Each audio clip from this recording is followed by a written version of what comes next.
Well, hello everyone. Welcome to another Sunday School Teacher Workshop.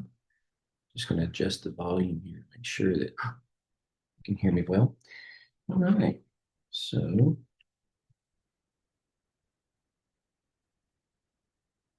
plugging in my mouse, I'm sorry.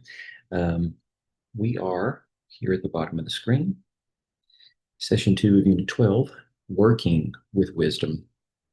I think a very important aspect of that title that our Gospel Project writers hopefully are focusing on with that, basically what they mean is the implications from what we talked about last week with respect to Solomon's quest of the Lord to receive a wise and discerning heart.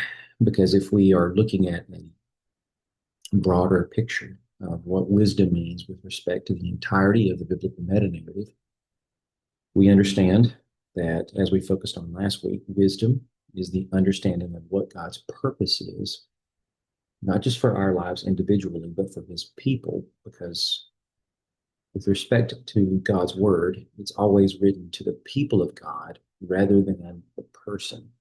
So it's not about trying to focus on what is wise for us as individuals or how to obtain wisdom as individuals. But again, what does wisdom mean for the people of God and understanding his purposes? And an example of understanding, no pun intended, I suppose, uh, that principle a little better would be looking at the story of the tabernacle and how the tabernacle came into existence after Moses received the plans on Sinai. And when he brings those down, the Lord has already told him that he has filled Bezalel and Oholiab with his Holy Spirit to give them wisdom, understanding.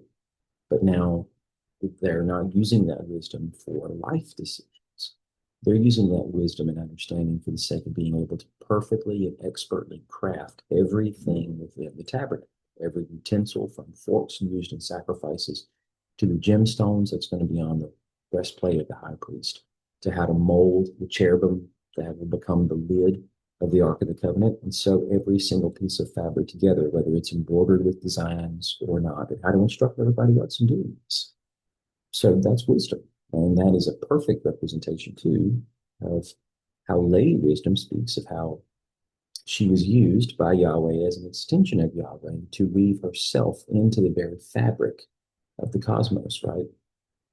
So, with that in mind, working with wisdom is what we're actually going to be talking about in this particular set of segments from chapter 6 and 8, because the focus of this particular part of First Kings is the beginning of the task that Solomon was commissioned by his father David with, building the temple, and then looking at the end of that when Solomon has completed it, which in reality, of course, Solomon is only responsible for it as goes commissioning others to do it. But we see the same concept in mind, because rather than two people being filled with the Holy Spirit, now we have one man who is a product of both Israel and Phoenicia.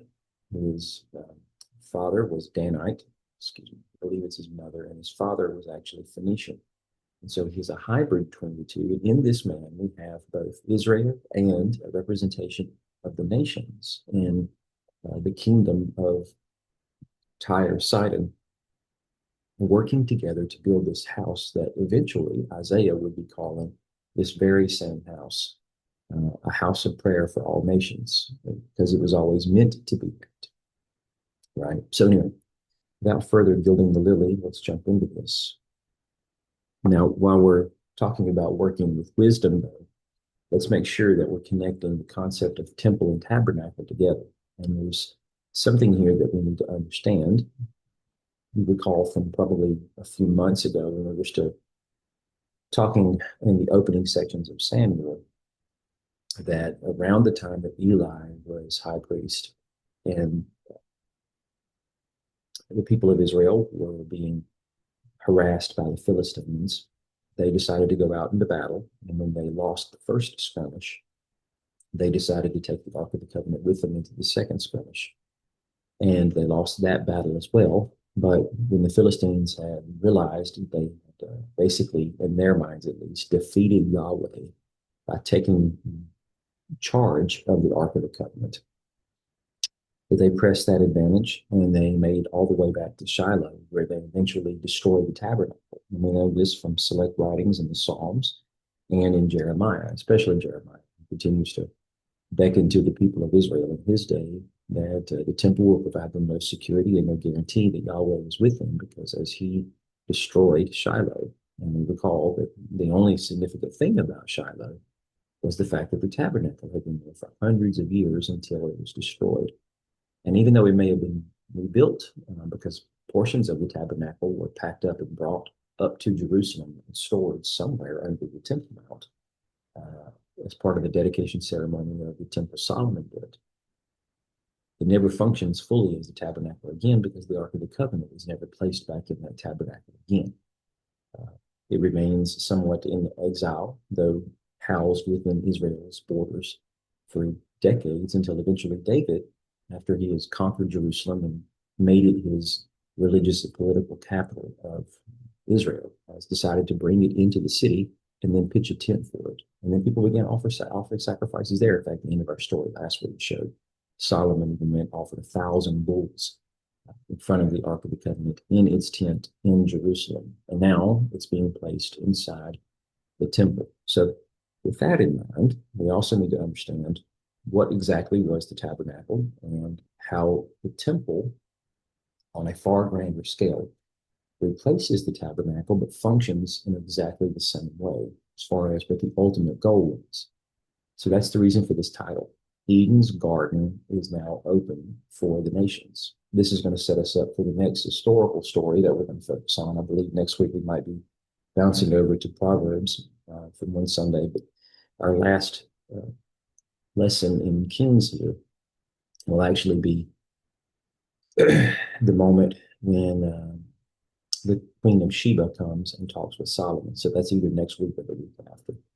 So again, and that's the very story that comes after this particular moment.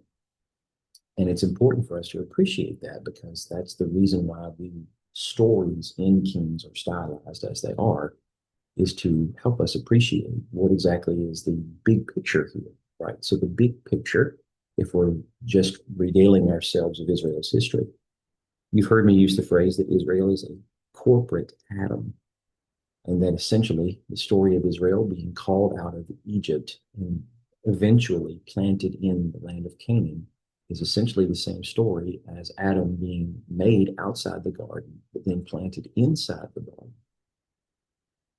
Excuse me. When we appreciate the geographical features of what's described to us as creation in Genesis 2, there is a providence of Eden, and then God plants a garden within Eden itself. So if we look at that with respect to the story of Israel, then the entire land of Canaan that is basically meant to be plowed up in the days of Joshua, and every wicked tree burned down and all those seeds destroyed with respect to the Canaanite tribes. And of course, with that, the way that practically looks is not only is everyone put to the sword or driven out of the land, but then their shrines, their holy sacred grottos, every place where they have totems to their gods and offer sacrifice to them is to be destroyed completely. And then with that, once the soil of this new Eden space has been tilled up, God is going to take the vine that he removed from Egypt and plant them there. And then they are to fill up this new garden space, right?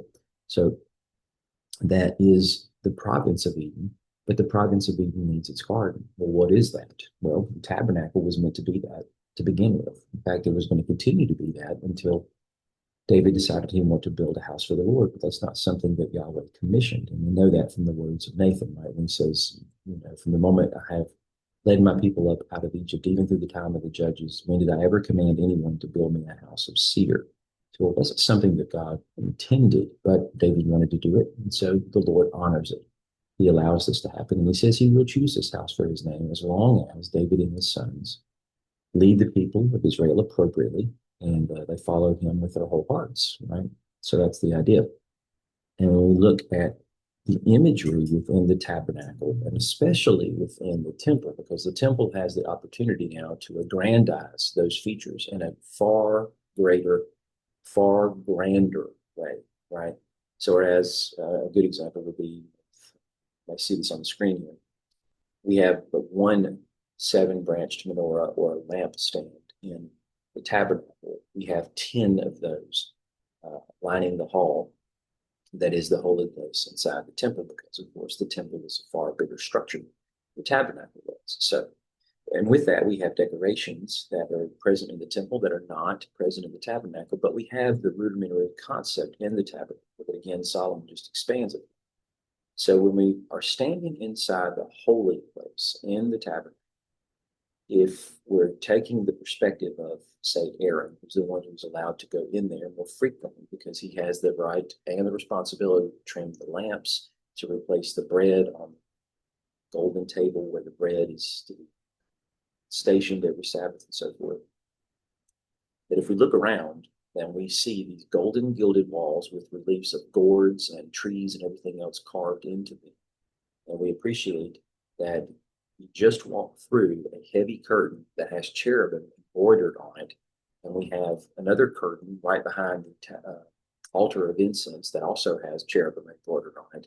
But right above our heads, the flickering light from the seven-branched menorah is going to be showing us a blue tapestry that is to represent the clouds, and above our heads is also going to be cherubim. So completely surrounded by the throne guardians of Yahweh. And of course, on the other side of the curtain that leads into the most holy place is the very footstool of Yahweh's throne. And so all of that is meant to harken back to Eden. It's to provide that Edenic imagery to show that the one who selected to wear these garments of glory, i.e. Aaron, is getting to go into the Eden space, and he is to bring out those blessings of the Eden space to everyone else. We know this because of the blessing that's supposed to be spoken in verse 6 when he is to tell the people, may the Lord's face shine upon you, right? Or may the Lord lift up his face toward you, his countenance shine upon you. Those things. It's the idea of this incarnational visit that Aaron just experienced is supposed to flow out to the people, and that he is to be the conduit by which it's always flowing out to the people, because that was the whole goal of the Garden of Eden in itself, right? So with the idea of that in mind, this is what we have still operating within this new house that is built for Yahweh out of stone and cedar.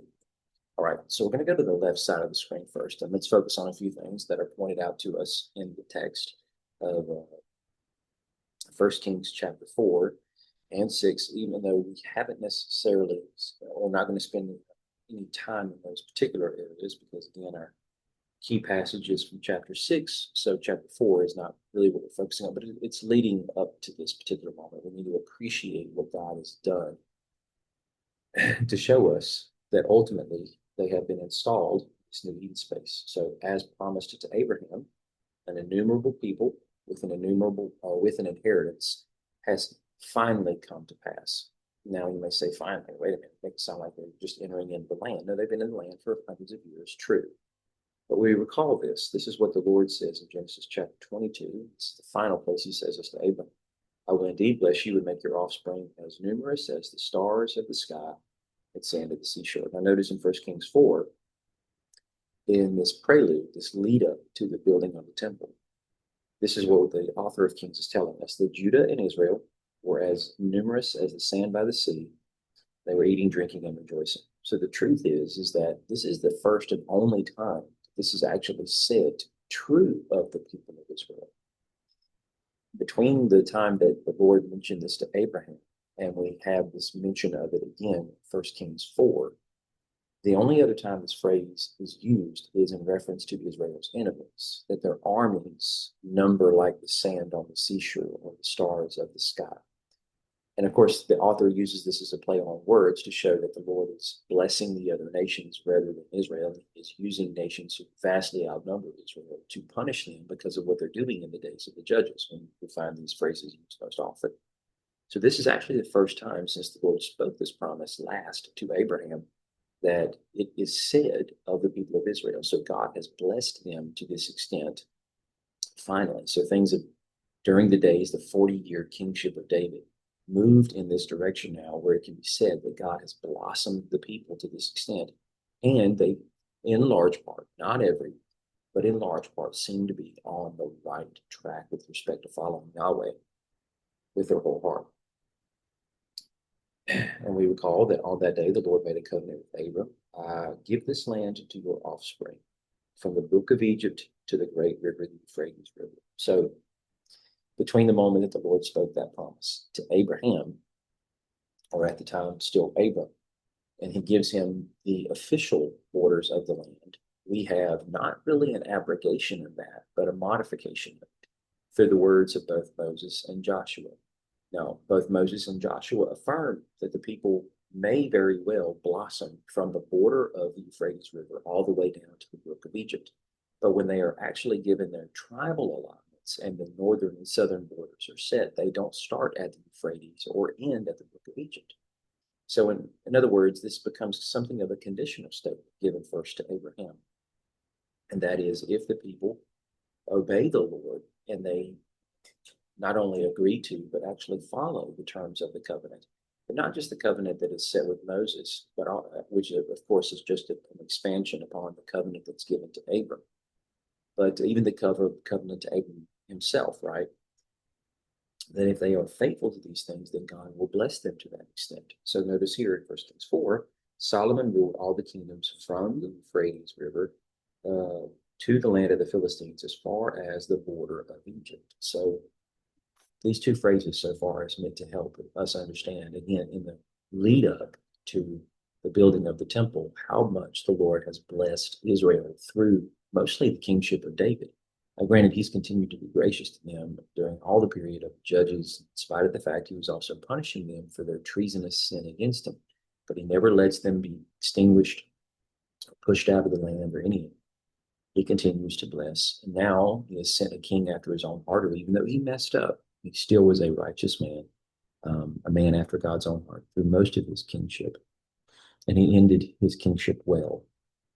And so because of this, the land is in a far prosperous place. The people are in a far prosperous place. And now they are ready to finally receive this new Eden, or new Garden of Eden, if you will, that will help them accomplish the mission that God gave Abraham all the way back in Genesis 12, which is an echo of Adam's mission, right? When he was planted in the original Eden, and that is to bring God's glory to the furthest extent of all creation.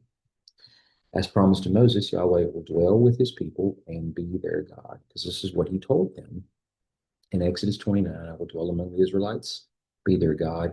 Notice in 1 Kings 6, so this is actually part of the passage that we're to be reading.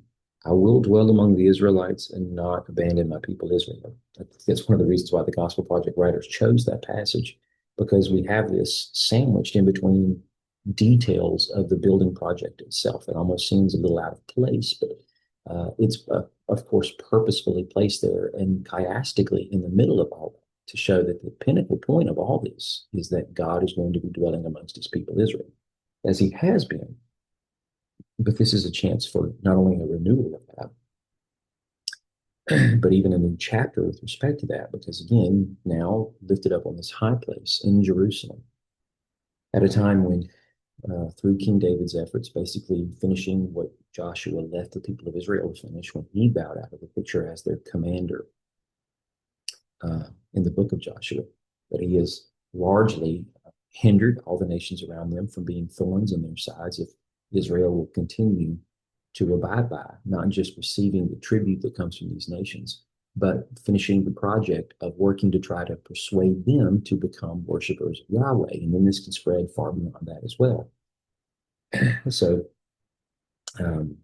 the idea is that the people have turned their hearts largely away from all the gods of the Canaanites, the Egyptians, the Mesopotamians, and the surrounding kingdoms of the Ammonites, Midianites, Moabites, and so forth, and stopped worshiping their gods in these high places, and now are working to worship Yahweh in his house. Again, that's not to say that that was totally abandoned. People are still doing that. We know that from the last story we read together with respect to Solomon. He was worshiping in those high places. So there is certainly a polytheistic flare going on in Israel at this time, sadly, and it doesn't get extinguished ever until these people are finally kicked out of the land. There's never a moment where they exclusively worship Yahweh, even in the days of Joshua, because the last thing he says to them before he bows out of the picture is that they must choose now who they will serve. The God of their ancestors, Abraham, Isaac, and Jacob, or the gods of the Mesopotamians and the Egyptians, right? So moving on, and as promised to David, Israel will be planted and dwell in safety, because this is what he told him to finish the promise that he gave through the prophet Nathan. I will give you rest from all your enemies. And then we are told this in 1 Kings 4, throughout Solomon's reign, Judah and Israel lived in safety from Dan to Beersheba, the northern and southernmost cities, each person under his own vine and under his own fig tree. So now we kind of have this picture as if to say the entire land of Israel has become like the garden itself, with this picturesque symbol of the garden and its functionality as the garden in this new temple that took 7 years to complete. Okay, so quickly, because these are not scripture references, they'll be easier to go through together. We have some points of connection and comparison between the tabernacle of Moses and the temple of Solomon that are important for us to appreciate, right?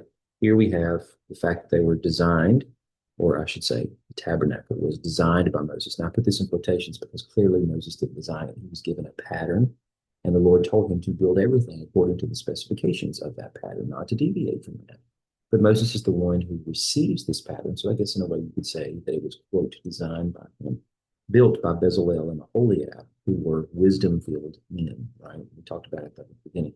Temple of Solomon, we have the design largely by David and Solomon. We understand from the book of Chronicles that David did have a great role to play in the designing, but Solomon also contributed to this as well.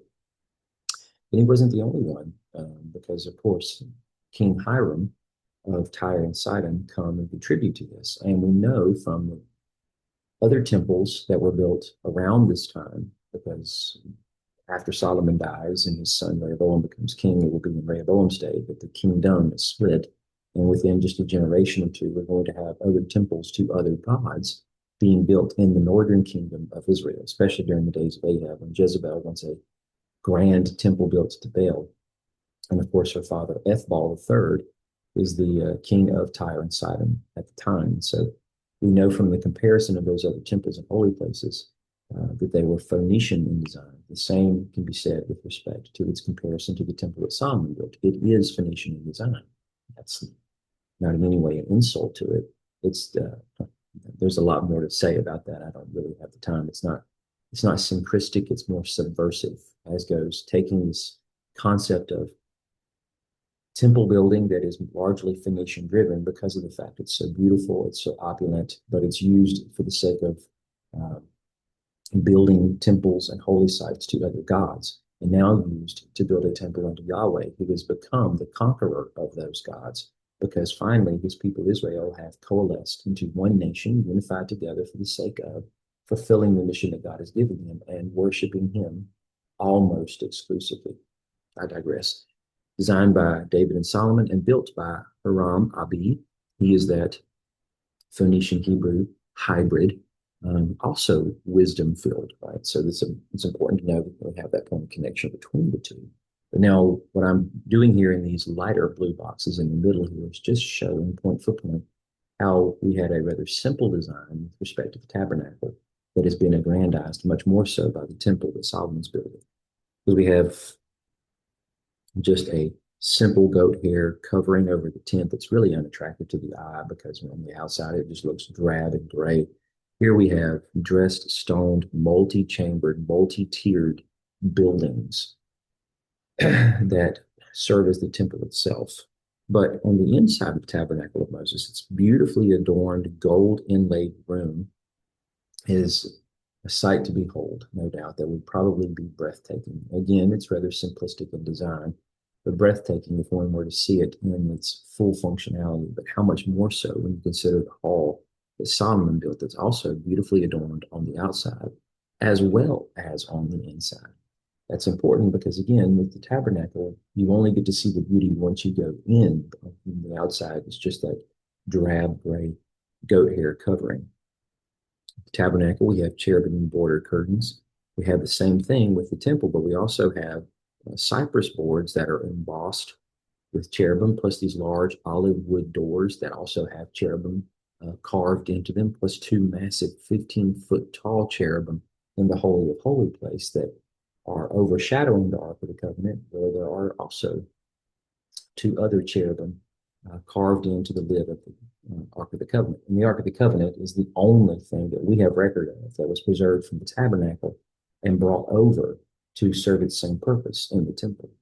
In the tabernacle, we had a single golden lampstand and a table for bread and incense altar, and none of those things are used.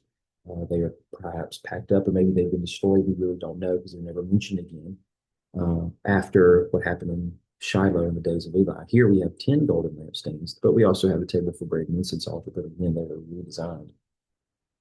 Here we have a bronze altar for burnt offerings and a bronze wash basin.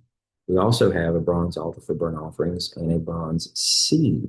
So this is a far, far, far greater expansion of the bronze laver. It's still a laver in the temple, but it's way bigger in its dimensions. Plus, it's also placed on these bulls and with these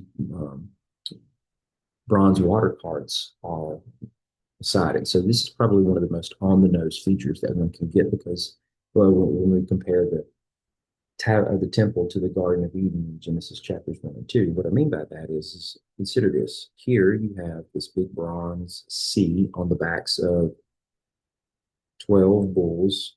These little sticks I got here, and I'm not trying to draw the sun. And then you have these long trains of water carts, and to save time, I'm not going to keep drawing those. So imagine that we've got this concept here working in all four directions. The temple is on the highest pinnacle of the mountain itself. And so with that, it's not to say that you would have these water carts necessarily going down in any real way. This is a flat plateau where this is all featured at. But the idea is if you look at this from the top, if you see how this big sea surrounded by these smaller water carts almost look as if you have a source point for water flowing up almost like a wellspring and then becoming, quote, rivers flowing out from the Temple Mount itself down the sides of the mountain, as it were, is to recreate the imagery of the single river becoming the four rivers in the Garden of Eden that went out to the nations. Remember, we were told that the Tigris River flowed around the land of Asher, where eventually the Assyrians will settle. Right? So the idea is that those rivers touching other lands that will once in the future be settled by people, is to suggest that the blessings of Eden was meant to go to everyone, right? All the sons and daughters of Adam. And then, of course, we have Solomon's palace built into the temple complex, which is hugely important because, as you've probably heard me say before, this whole entire complex of buildings is to demonstrate the idea that you have Yahweh ruling from his throne because he is the king of all kings, the king of the cosmos in the temple. But Solomon's palace is a complex of buildings that is connected to it. It's not separate and distinct from it. It's one entire massive complex of buildings that took 20 years to completely finish. And with that, we have God's, quote, son ruling at his right hand. This is reflected in the second psalm, where the coronation psalm that's supposed to be sung over all of David's descendants is to capitalize on the idea that today, David's son, the day of his coronation, he has become Yahweh's son, adopted to rule at his right hand. This is imagery that is reflected in the visions that Daniel receives when he sees the Son of Man ascending to the Ancient of Days and ruling at his right hand. The very thing that Stephen sees when he is martyred.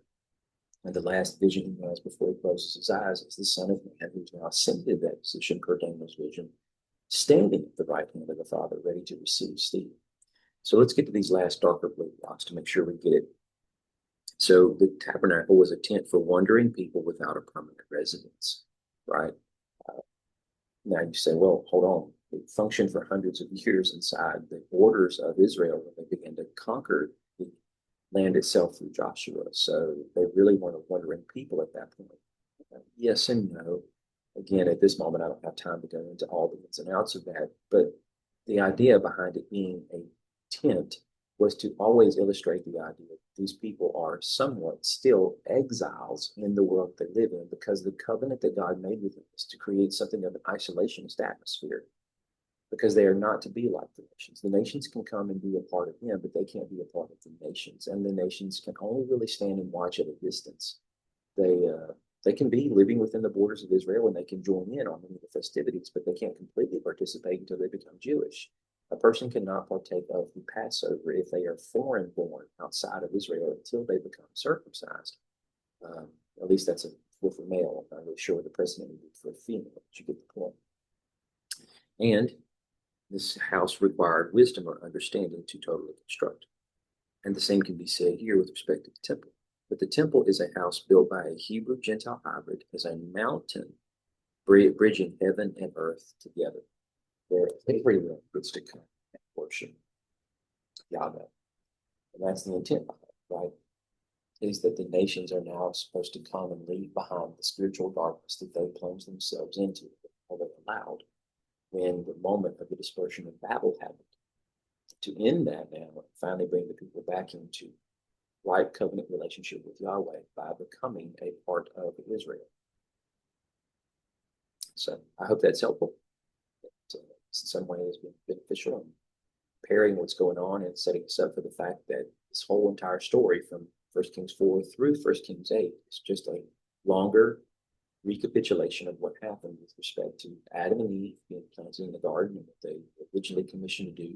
But corporate Adam receiving the same instructions when they were at another holy mountain where the Lord revealed himself to them, i.e., Sinai, gave them the instructions for how to build it, and waited there for the complete construction of it before they moved on, a full year. And now we are at a place where God is allowing the rejoining of himself in the Ark of the Covenant into proper cultic observance via the covenant instructions, the Levitical code, Leviticus, and proper sacrifices to be made in the worship place that he has provided for them on the altar that is exclusively for him and no longer high places. And this is signaling the moment when the nations are supposed to be led by Israel to do the same thing, to abandon this false worship and to again embrace the true God, their king, as much as he is the king of Israel. So thanks for listening. Tune in next week.